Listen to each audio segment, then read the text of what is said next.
Hakim kata bukan salah mahkamah yang Muhyiddin beli tiket sebelum mendapat kebenaran yang arif. Muhyiddin berhasrat mendapat pemeriksaan untuk kanser pankreatik di London pada 17 Disember sebelum bertolak ke Madrid 20 Disember sehingga 2 Januari 2026. Selepas tu stop kat Dubai.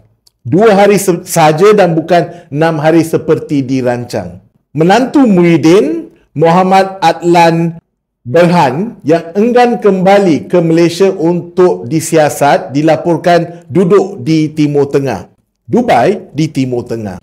Pasport Muhyiddin dipegang oleh mahkamah oleh kerana dia didakwa atas 4 pertuduhan menggunakan kedudukan beliau untuk memperolehi suapan berjumlah 233 juta ringgit berkaitan projek Jana Wibawa.